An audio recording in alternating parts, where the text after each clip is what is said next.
Hola, el temps està canviant i per aquesta setmana s'esperen canvis. Aquest dissabte el temps encara aguantarà amb sol, però la tarda es taparà.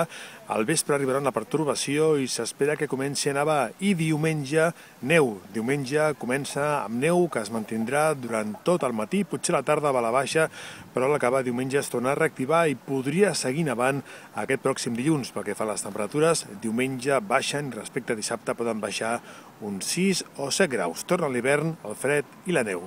Que vagi bé Vallnord.